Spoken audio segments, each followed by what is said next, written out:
स्वागत है आपका आपके अपने YouTube चैनल एडवोकेट दीप लीगल हब में। आज के इस वीडियो में हम बात करेंगे कि धारा 498A के अंतर्गत जब केस किया जाता है तो ऐसी कौन सी वजह हो सकती है जिसकी वजह से कोई भी महिला अपने पति के ऊपर या अपने ससुराल वालों के ऊपर इस तरह के आरोप लगाती है। जैसा कि हम सब जानते हैं कि कभी भी कोई भी केस बिना किसी रीजन के नहीं होता, कोई ना कोई ऐसा कारण जरूर होता है जबकि कोई भी मुकदमा किया जाता है। ये जरूरी नहीं होता कि जो मुकदमा कर रहा है वो कारण उसी के विरुद्ध में है। ऐसा भी होता है कभी कभी कि लोग खुद तो गलत होते हैं लेकिन खुद गलत होते हुए भी दूसरे को गलत साबित करने की वजह से कुछ मुकदमे वहां पर कर देते हैं।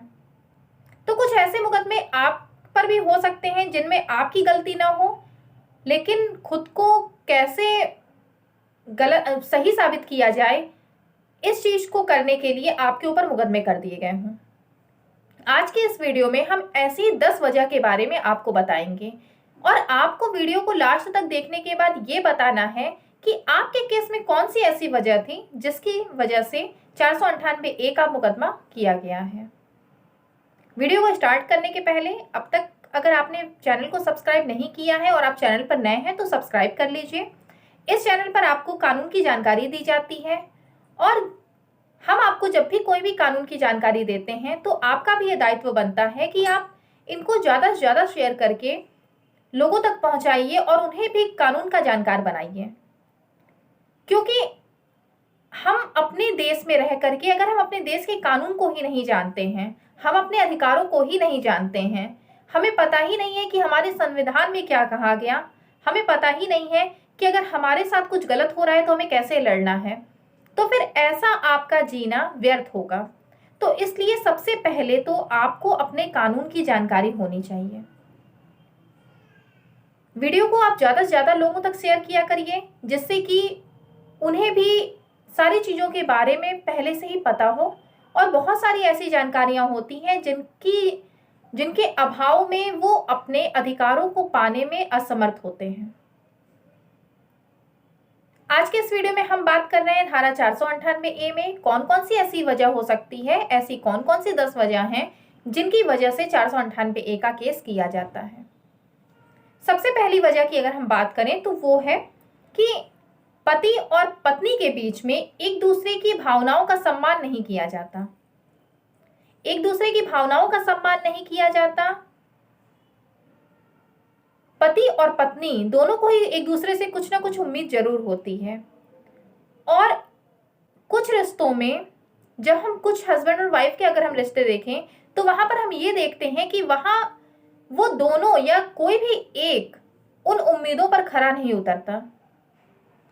ऐसी स्थिति में क्या होता है, अगर एक महिला है, अगर हम महिला की बात करें क्योंकि हम बात कर रहे हैं 498A की, तो हम महिला की ही साइड से बात कर रहे हैं कि कोई महिला है और उसके पति के द्वारा जो भी उस महिला को अपने पति से उम्मीदें हैं वो पूरी नहीं की जा रही और बहुत सारी ऐसी बातें हैं जहां पे आ करके उसकी भावनाओं को ठेस पहुंचाया जाता है। तो बहुत आज के अगर टाइम में तो महिलाएं इतनी जागरूक हो चुकी हैं कि उन्हें अपने राइट्स के बारे में पता है, उन्हें अपने अधिकारों के बारे में पता है। तो ऐसी स्थिति में भी क्या होता है कि अब महिला के पास कोई और हथियार नहीं है कि उन्हें कैसे अपना बचाव करना है या कैसे ऐसे जीवन से कैसे छुटकारा मिलेगा। तो वो क्या करती हैं, जाकर के कोर्ट में 498A का केस कर देती हैं। आपकी नजर में ये कहीं गलत नहीं है क्योंकि आपको नहीं पता कि आपने गलती क्या की है और महिला ने जाकर के 498A का केस कर दिया। तो आप गलत ना होते हुए भी, जो कि गलत है कहीं ना कहीं, तो ये बहुत गलत है कि अगर आप किसी से आपकी शादी हो रही है और फिर वो आपके घर आती है और आप उसकी भावनाओं का ही सम्मान नहीं करते, तो ये है तो बहुत गलत, लेकिन वो आपकी नज़र में गलत नहीं है क्योंकि आपका नेचर कुछ ऐसा है। ऐसी स्थिति में भी वो महिला 498A का केस कर देती है। दूसरी अगर हम वजह की हम बात करें, दूसरा कारण क्या हो सकता है, तो दूसरी वजह एक ये हो सकती है कि ससुराल में पत्नी को बार बार ताने सुनने के लिए मिलते हैं। आपकी पत्नी है, ससुराल वालों के द्वारा उसे बार बार ताने सुनने को मिल रहे हैं या पति ही बार बार उसे ताना दे रहा है। अब ये ताना कैसा होगा? तो मैक्सिमम केसेस में अगर हम देखें तो ये दहेज को लेकर के, सामान को लेकर के दिया जाता है, या इस बात को लेकर के दिया जाता है कि जब हम आपके यहाँ गए शादी में, बारातियों का अच्छे से स्वागत ही नहीं किया गया, बहुत सारी कमियां थी वहां पर, और पड़ोस में बहू आई है तो उसके वो अपने साथ इतने सारे सामान लेके आई है। तो बहुत सारे ताने होते हैं जिनको सुन सुनकर एक पत्नी परेशान हो जाती है। उसके बाद उसके पास कोई भी कारण नहीं रह जाता कि वो अब क्या करेगी, तो वो जाती है, जाकर के 498A का केस कर देती है, क्योंकि ये मानसिक प्रताड़ना मानी जाती है। आप अगर ससुराल में बहू को, पत्नी को बार बार ताने दे रहे हैं तो ये मानसिक प्रताड़ना मानी जाती है। पत्नी जाती है, 498A का केस कर देती है। तीसरी वजह की अगर हम बात करें तो वो तीसरी वजह है कि बहुत सारे घरों में क्या होता है कि सास का अपनी बहू के साथ नहीं बनता, जैसे हम दूसरे तरह से भी देख सकते हैं कि बहू का अपनी सास के साथ नहीं बनता। दोनों बातों में बहुत फर्क है। सास का अपनी बहू के साथ नहीं बनता मतलब बहू पूरा प्रयास कर रही है कि उसकी सास उसे समझे, लेकिन फिर भी सास नहीं समझती। और कई बार ऐसा भी होता है कि बहू का सास के साथ नहीं बनता, कि सास का जो नेचर है वो बहुत अच्छा है, सास बहुत अच्छी है, बहुत समझने वाली है, लेकिन जो बहू है उसका नेचर नहीं है वैसा, उसका नेचर अच्छा नहीं है। तो ऐसी कंडीशन में बहू का सास के साथ नहीं बनेगा। मैक्सिमम घरों में क्या होता है कि जो नंदे होती हैं उनके में और उनकी भाभी में बहुत सारे डिफरेंसेस पाए जाते हैं। ये डिफरेंस इसलिए होते हैं, ये मनमुटाव इसलिए होते हैं क्योंकि अगर हम प्रैक्टिकली बात करें तो लड़कियों में कहीं ना कहीं थोड़ी बहुत जलन की भावना होती है, और कई बार स्थिति ऐसी होती है कि जब भाई की शादी होती है और भाभी आती है तो जो बहन होती है उसे लगता है कि उसे जो अपने भाई से प्यार मिलता था वो कहीं ना कहीं कुछ कम हो गया। अब भाई सारी की सारी बातें अपनी वाइफ की ही सुन रहा है, तो ऐसे केसेस में भी बहुत ज्यादा ऐसा देखा जाता है कि मनमुटाव हो जाता है। तो ये भी एक वजह हो सकती है 498A का केस करने की। कई लड़कियां, कई पत्नियां केवल इस वजह से भी केस कर देती हैं क्योंकि वो वहां नहीं रहना चाहती। तो ये तीसरी वजह थी जिस वजह से 498A का केस किया जाता है। इसके बाद अगर हम चौथी वजह की बात करें तो वो चौथी वजह है कि बहू अपनी सास को मां नहीं बना पाती। बहू अपनी सास को मां नहीं बना पाती मतलब कि सास अगर कुछ भी बात कह दी, सास ने थोड़ा सा भी अगर बहू को डांट दिया तो बहू को बुरा लग जाएगा। या एक सास है जो अपनी बहू को बेटी नहीं बना पाती, जैसे कि माँ है अपनी बेटी की सारी बातें सुन लेती है, बेटी को घर में जैसे भी रहना है वो रहने देती है, कुछ नहीं कहती।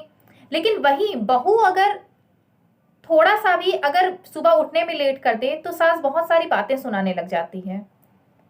ऐसे कंडीशन में भी क्या होता है कि आज की लड़कियां जो हैं वो पढ़ी लिखी हैं, वो एक टाइम पीरियड के बाद जब उनकी शादी हो रही है, आज के टाइम में 16-17 साल में, 18 साल में शादियां नहीं हो जाती हैं। आज एक मैच्योरिटी लेवल के बाद ही आज शादियां होती हैं। तो ऐसे में क्या होता है कि कोई भी एक दूसरे की बात सुनना नहीं चाहता। वो अपने घर में लड़की है तो अपने घर में अपनी माँ की सुन भी लेगी, लेकिन अपने जब ससुराल जाएगी तो वहां पे नहीं सुनना चाहेगी, क्योंकि अभी तक बहू ने अपनी सास को माँ नहीं बनाया। वैसे ही सास है, बेटी लेट से उठेगी, कुछ नहीं कहेगी। अगर बेटी की तबीयत नहीं ठीक है तो ठीक है, कोई बात नहीं, बेटी काम नहीं करे। लेकिन वहीं अगर बहू की तबीयत नहीं ठीक है तब भी बहू को काम करना है। तो सास अपनी बहू को बेटी नहीं बना पाई। तो ये भी कुछ वजह होती है जिसकी वजह से घर में क्या होते हैं, फ्रैक्शन पड़ते हैं, और ये फ्रैक्शंस इतने ज्यादा बड़े हो जाते हैं कि ये केस बन जाते हैं। ऐसे स्थिति में भी कई लड़कियां क्या करती हैं, सीधे कुछ नहीं समझ में आता तो जाती हैं कोर्ट में जाकर के 498A का केस कर देती हैं। इसके बाद अगर हम पांचवी वजह की बात करें तो वो वजह है पत्नी का विवाहेतर संबंध। पत्नी का विवाहेतर संबंध, शादी हो गई है, इसके बाद भी पत्नी का अफेयर किसी और के साथ चल रहा है। ऐसी कंडीशंस में भी बहुत केसेस होते हैं जो कि लड़कियां आती हैं और 498A का केस कर देती हैं। यहां गलती खुद पूरी की पूरी गलती लड़की की है, लेकिन ससुराल वालों को फंसाने के लिए वो लड़के के ऊपर, लड़के के परिवार वालों के ऊपर 498A का केस कर देती हैं।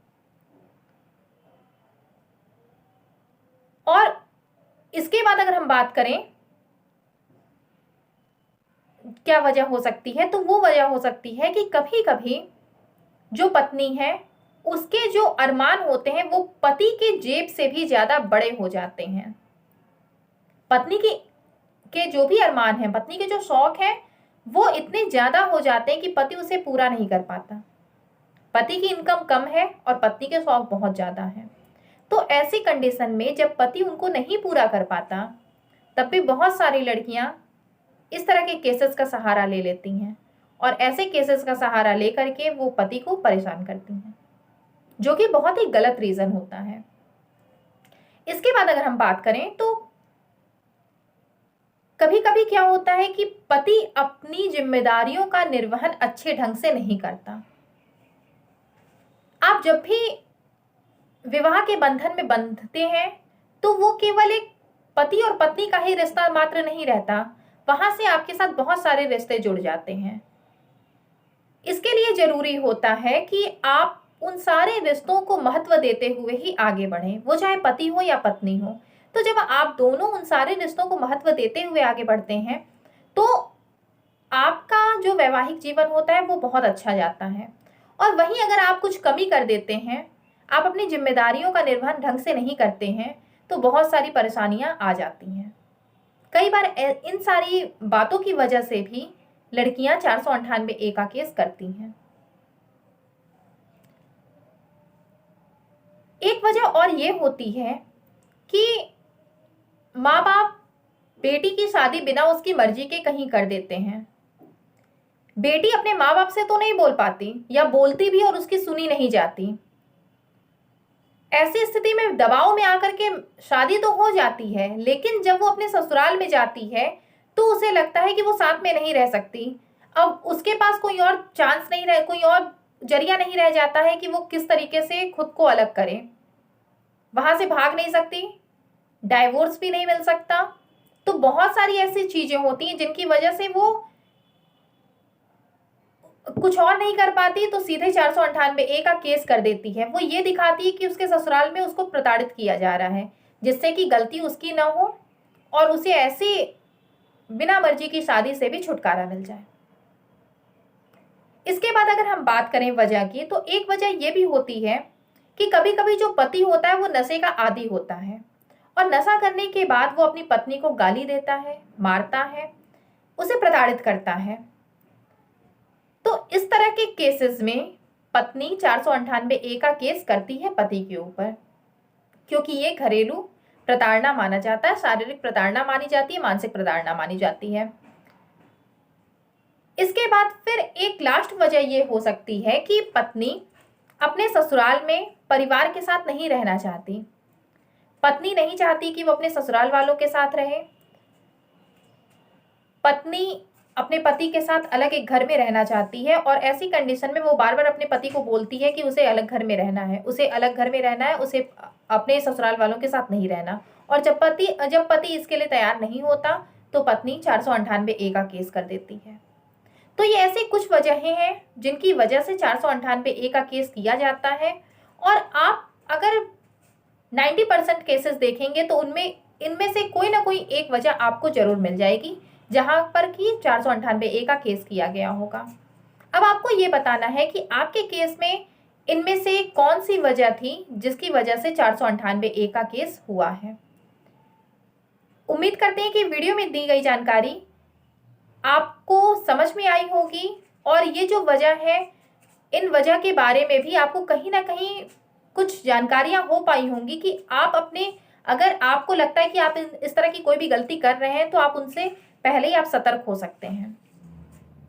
वीडियो कैसा लगा जरूर बताइएगा कमेंट बॉक्स में, लाइक करिएगा, ज़्यादा से ज़्यादा लोगों के साथ शेयर करिए और ये जरूर बताइए कि इनमें से कौन सी ऐसी वजह है जो कि आपके केस में फिट बैठती है। वीडियो को लास्ट तक देखने के लिए बहुत बहुत धन्यवाद।